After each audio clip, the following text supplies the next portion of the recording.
Réalisé par les Allemands en 1936, à la mesure des ambitions du Troisième Reich, qui a sacrément vieilli depuis. Temps frais et pluvieux avec des alternances d'averses et de coups de soleil, les essais du samedi qui vont nous permettre de repérer quelques-uns des favoris. Comme ici, la Kawasaki Performance numéro 2 de Jean-Claude Chemarin et Jacques Cornu, veillé jalousement par Serge Rosset, le team manager de Kawasaki. Jean-Claude Chemarin, en forme cette année, et le Suisse Jacques Cornu, qui se partage entre la vitesse et l'endurance. La Kawasaki numéro 1 de Jean Lafont et d'Hervé Guilleux. Jean Lafont qui en compagnie de Raymond Roche a remporté le championnat du monde l'année dernière. Cette année, l'un est chez Kawasaki, l'autre chez Honda. La Honda numéro 5 de Bernard Faux et Michel Frucci. Bernard Faux a abandonné complètement la vitesse pour se concentrer cette année à l'endurance. En revanche, Michel Frucci se partage entre les deux disciplines en pilotant en Grand Prix la 500 italienne, la San Venero. Les trois Honda officiels qui disposent dorénavant de la suspension ProLink à l'arrière. Bernard Faux ici.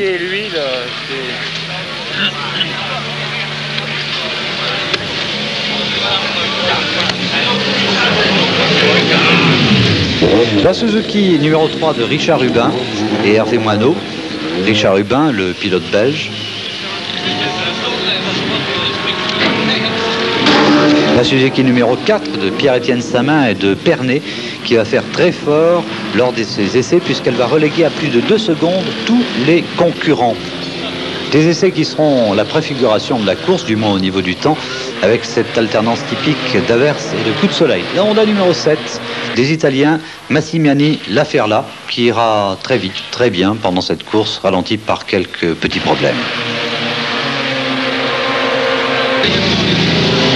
Massimiliano.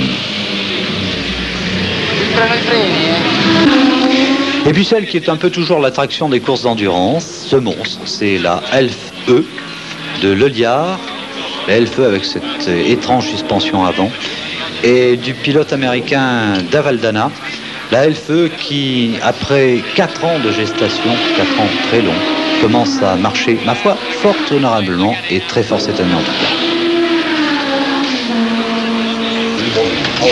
10h moins le quart, le dimanche matin, on est à quelques minutes du départ de ce long galop.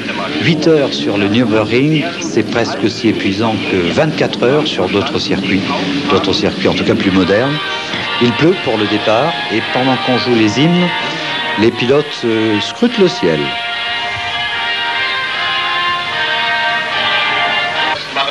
« 10h pile ». C'est le départ pour Pierre-Étienne Samin, sa Suzuki numéro 1 et toute la meute numéro 1 aux essais pour la Suzuki.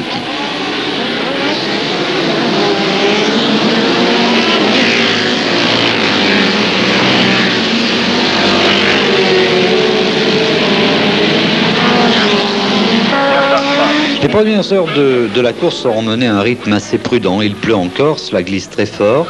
C'est la première épreuve véritable du championnat du monde d'endurance après la parodie d'Imola. Le coup d'envoi véritable que les usines se doivent de ne pas rater. On a donc conseillé la prudence aux pilotes des 3 grandes écuries Honda, Suzuki et Kawasaki qui tournent très régulièrement avec cependant un très léger avantage pour la Suzuki de Samin et Pernet. La piste est très glissante. Cela occasionne, comme vous voyez, quelques glissades et quelques chutes sans gravité comme ici sur cette Kawasaki. Que le pilote a du mal à remonter. Mais l'alternance de pluie et de soleil va surtout provoquer une véritable valse des pneus à chaque ravitaillement, comme ici pour la Kawasaki numéro 2 de Cornu et de Chemarin qui change ses pneus pluie pour des mixtes. Jacques Cornu, Jean-Claude Chemarin qui parle. Les conditions de la piste sont effectivement très difficiles.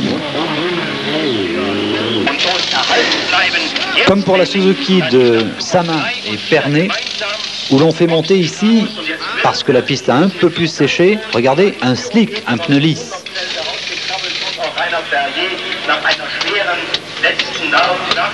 Pierre-Étienne Samin, très frais.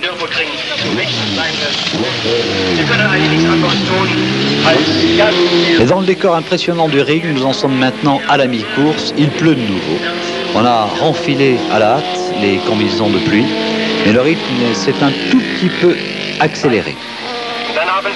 D'autant que la Honda numéro 11 que vous voyez là, les Allemands Den et Tost commencent à pointer le bout de son nez. Il est vrai qu'ils connaissent le circuit comme leur poche. 10h moins le quart, le dimanche matin, on est à quelques minutes du départ de ce long galop. 8 heures sur le Nürburgring et toute la meute numéro 1 aux essais pour la Suzuki. La Suzuki numéro 3 de Richard Hubin et Hervé Moineau. Richard Hubin, le pilote belge. La Honda numéro 4 de Pierre-Étienne Samin et de Pernet, qui va faire très fort lors des essais puisqu'elle va reléguer à plus de 2 secondes tous les concurrents. Des essais qui seront la préfiguration de la course, du moins au niveau du temps, avec cette alternance typique d'averses et de coups de soleil. La Suzuki numéro 3 de Hubin et Moineau remonte également, comme la numéro 4 que vous voyez là. La 4, c'est celle de Samin et Pernet qui accélère également le rythme. Les deux Suzuki bleues et blanches sont parties favorites.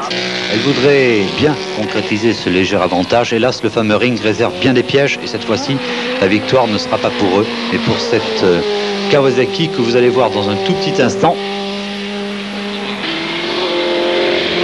La numéro 2. La numéro 2 pilotée par Jean-Claude Chemarin, 4 fois vainqueur du Bol d'Or, et Jacques Cornu, aussi à l'aise sur le sec que sur le mouillé. Im 15. Rang die 89 und 30, 58. Une machine qui tourne très régulièrement devant des spectateurs très mouillés, très nombreux, très attentifs, au passage de la Honda numéro 5 de Faux et Frucci, qui bien remonté terminera d'ailleurs seconde.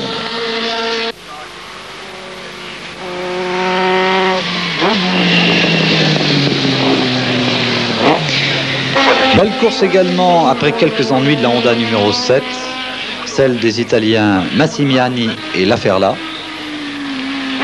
comme on voit dans ces enchaînements impressionnants du Nürburgring. De la Elf E qui termine 9e et qui est de plus en plus rapide en début de saison et après 4 ans de préparation.